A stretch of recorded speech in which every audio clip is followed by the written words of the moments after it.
Halo teman-teman River, selamat datang kembali di channel saya Cora Riff Tank. Dalam video kali ini, topik kita adalah mengenai filtrasi kembali. Nah, filtrasi yang saya maksud adalah rumah bakteri. Jadi rumah bakteri yang kapan hari saya pakai adalah ini ya teman-teman. Yang di dua video saya sebelumnya ya, mengenai tidak adanya lagi Chaetomorpha, jadi saya menggunakan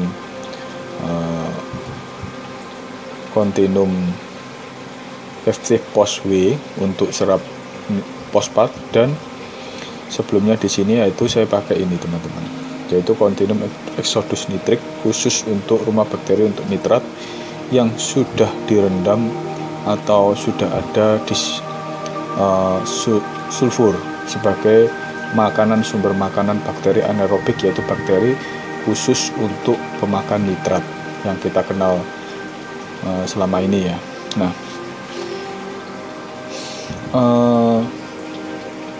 ini apa namanya, Exodus Nitric ini, Continuum ini ternyata ada sulfur yang bisa memicu hidrogen sulfida atau H2S, yang mana sangat beracun untuk biota. Jangankan biota, manusia aja bisa keracunan kena H2S ya. Nah, sebenarnya rumah bakteri dari Exodus Nitric ini bagus. Yang jadi masalah, dia itu direndam oleh sulfur. Nah, saya kurang paham ya selama ini, ternyata sulfur itu saya baca-baca nggak baik, nggak bagus. Nah, ada artikel ya teman-teman di forum ya, mungkin yang teman-teman yang sudah lama bisa baca di Riff Central Forum. Nah, di Riff Central Forum itu di salah satu thread, salah satu ahli kimia dari Riff Central atau Riff Chemisnya dari Riff Central itu bilang, jadi most people who have used them to find tricky to run long term. Nah, jadi banyak orang itu memakai katakanlah sulfur reaktor atau sesuatu media yang mengandung sulfur itu menemukan tuh kesulitan teman-teman. Jadi agak ribet gitu ya. Nah, agak ribetnya gimana? Too fast of flow accomplish nothing. Jadi terlalu cepat arus tidak bisa, malah bakteri itu tidak efektif gitu loh. Jadi kan bakteri anaerobik itu memerlukan arus yang low. Nah, kemudian too slow risk delivering toxic hydrogen sulfide to the tank. Nah, terlalu lemah arusnya juga akan beresiko melepas atau mengumpulkan gas H2S atau hidrogen sulfida ke tank. Nah, pada waktu itu di sini kan mestinya ya, kalau bisa bilang slow sih enggak juga ya, karena alirannya ini juga ya memang agak slow sih ya. Jadi agak sulit, memang aplikasinya itu agak sulit. Nah, untuk lebih jelasnya teman-teman bisa lihat. Jadi ini sudah saya ambil, Exodus Nitric ini sudah saya ambil. Nah, di dalamnya itu ada semacam kayak apa namanya, hidrogen sulfida, biasanya abu-abu ya, abu-abu atau hitam gitu ya teman-teman. Itu padahal hanya 2 minggu loh, kurang lebih nggak sampai 2 minggu ini saya aplikan di sini. Nah, sebagai gantinya apa? Sebagai gantinya saya ambilkan di situ saya ambil semua, saya pindah ke sini, yaitu ini sudah lama, jadi itu sudah mature ya. Ini juga bisa untuk serap amoniak, nitrit, dan juga nitrat, tapi tidak direndam oleh sulfur, tapi direndam oleh aragonite. Nah, ini juga bagus. Ini bukan endorse ya teman-teman, ini bukan endorse. Jadi ini juga bagus, bakteri ini bagus, rumah bakteri ini bagus. Juga sudah saya rendam oleh Continuum Gen MD, yaitu bakteri sudah saya seeding, saya kasih benih dengan Continuum Bakter Gen MD, bakteri khusus nitrat. Nah, ini teman-teman ya, jadi saya ganti ke Bradwell Aquatic Export BioCube. Nah, ini juga apa namanya, mempunyai kapasitas yang cukup luas untuk rumah bakteri. Nah, ini saya tidak bahas ini ya. Jadi ini sebagai gantinya ini saya sudah ambil yang bermasalah ini ya teman-teman. Efeknya apa ke biota? Banyak, nanti saya sheet di atas. SPS itu juga ada yang mati, ada yang STN, juga menimbulkan cyano alga lagi ya. Cyano juga ada, alga juga, macam-macam teman-teman. Jadi sangat-sangat tidak bagus. Dalam kadar yang tinggi bisa membunuh ikan juga loh. Jadi H2S itu nggak bagus pokoknya. Kalau teman-teman mungkin di pasir itu ada sesuatu yang hitam atau abu-abu, nah itu H2S itu jangan sampai teman-teman aduk gitu. Nah itu akan keluar gasnya, itu beracun sekali. Nah untuk lebih jelasnya teman-teman bisa lihat di video saya ini ya. Di video ini saya akan membuktikan teman-teman ya kecurigaan saya, apakah betul produk yang sekitar hampir kurang lebih 2 minggu saya pasang ini, setelah saya cek semua kondisi tank semua ya, semuanya saya cek, itu saya bingung masalahnya itu di mana gitu. Nah satu-satunya ujung dari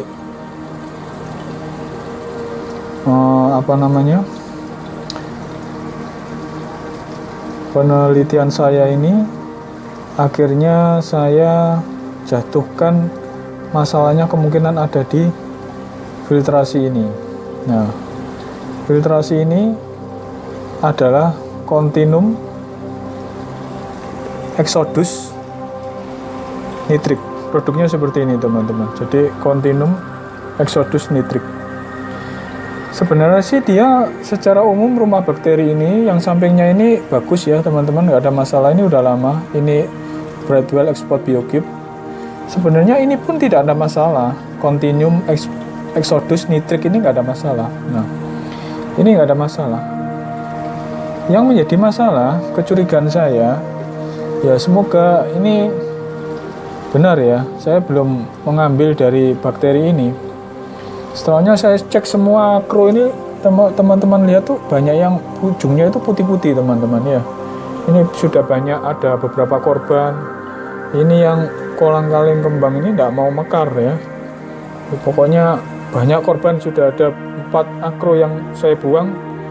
Jadi semuanya udah betul, overflow udah bersih semua. Semuanya betul, kapas sudah saya ganti. Sudah nggak ada apa-apa lah ya, jadi nggak ada apa-apa. Kecurigaan saya adalah terakhir ada di rumah bakteri ini. Rumah bakterinya sih bagus, cuman produk ini Continuum Exodus Nitric ini rumah bakteri yang sudah direndam oleh sulfur. Kita ketahui sulfur itu adalah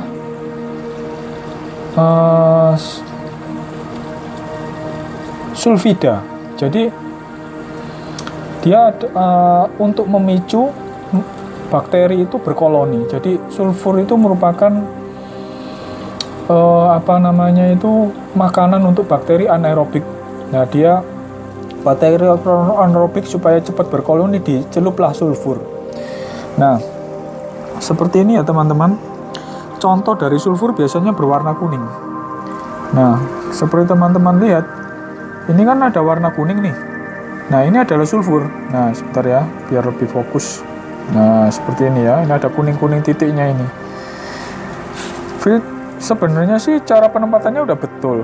Jadi dia ditaruh di ruang yang low. Jadi sebenarnya sih sulfur itu kalau terlalu low juga nggak bagus, terlalu cepat juga nggak ada gunanya. Jadi dia harus ditaruh tempat yang pas. Saya juga bingung ini. Soalnya di petunjuknya itu boleh ditaruh di SAM atau kanister, ya toh, tapi tidak boleh di fluidizer karena akan hancur. Nah, kita lihat apakah ada, kalau hitam-hitam itu berarti ada sulfida atau H2S ya. Nah, ini nggak ada, ini bersih. Kalau ada salah satu, itu temannya pasti ada nantinya. Ini bersih. Ini bersih.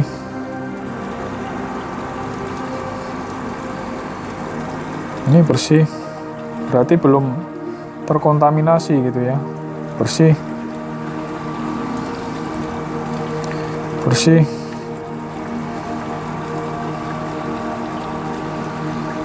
bersih.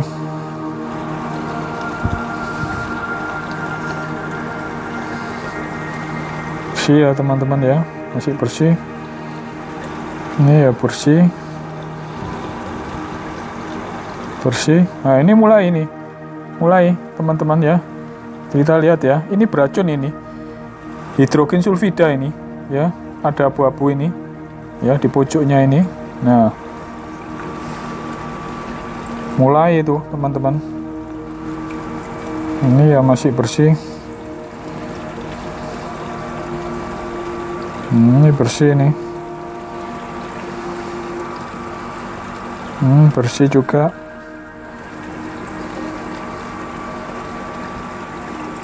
Aman. Aman.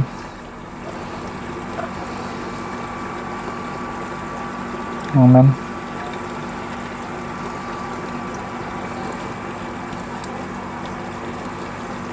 Nah, ini teman-teman ya.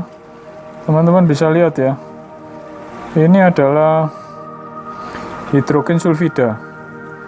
Jadi ini kalau kita baunya sangat busuk. Baunya busuk ini. Baunya seperti telur busuk gitu ya. Abu-abu ini. Ini masih bersih. Nah, ini ada 2 nih ya.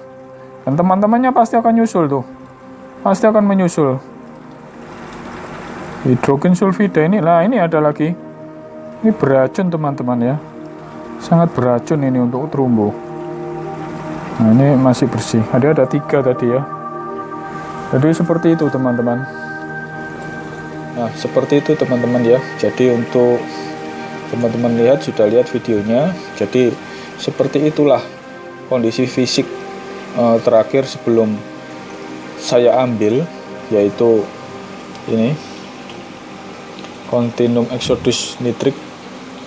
Jadi jangan, sebisa mungkin jangan pakai, saya nggak jelek-jelekin ya, tapi ini pengalaman pribadi saya, jadi saya expose saja.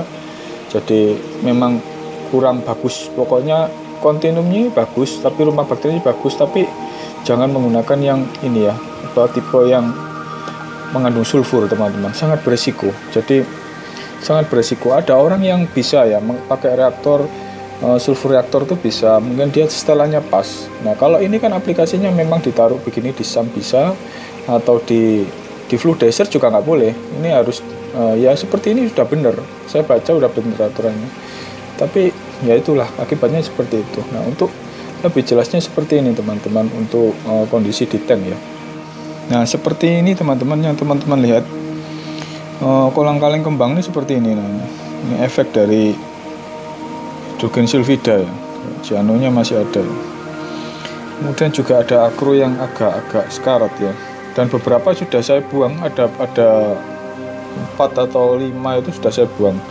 Jadi yang kecil-kecil itu saya buang. Nah seperti ini teman-teman. Bentar. Nah ini loh teman-teman ya, STN gini. Kemudian juga warnanya juga coklat nih, bisa coklat nih. Ya asalnya kuning loh, bisa tiba-tiba coklat. Kemudian ini ya, kolang-kaling buah yang teman-teman lihat ini sudah mekar kembali. Kapan hari itu mengker teman-teman? Ini kan koral muda. Sebenarnya koral muda ini nggak gampang gitu loh, nggak gampang mengker gitu loh. Nah ini terefek. Nah ini sekarang udah kembali merekah ya teman-teman. Ini teman-teman, cianonya mulai kabul lagi kan, karena ya hidrogen sulfida itu, macam-macam alga itu keluar semua teman-teman. Jadi sebagian besar sih masih oke ya, akronya masih oke, cuma ada beberapa yang mati, makanya saya buang. Nah seperti ini teman-teman ya, kondisi tank yang terkini setelah terkena masalah hidrogen sulfida atau H2S. Seperti ini teman-teman, ikan masih aman, itu ranjang Bali, hidrogen sulfida, the most dangerous ya itu ya. gas yang ada di reef tank kita. Sebenarnya sih hidrogen sulfida itu bisa ada kalau teman-teman pakai sandbed atau pakai pasir ya. Tipnya itu jangan merendam live rock di dalam pasir. Lama-lama live rock itu akan ditumbuhi oleh gas H2S itu tadi teman-teman. Nah seperti itu ya teman-teman. Jadi bahayanya gas H2S atau hidrogen sulfida ke reef tank kita, jadi harus dihindari, sebisa mungkin harus dihindari. Semoga tank ini jauh lebih baik untuk kedepannya. Jangan lupa ya teman-teman untuk men-like, berkomentar di kolom komentar, dan di subscribe untuk mengikuti kelanjutan di channel saya. Oke teman-teman, sampai jumpa di video saya berikutnya. Saya ucapkan happy reefing.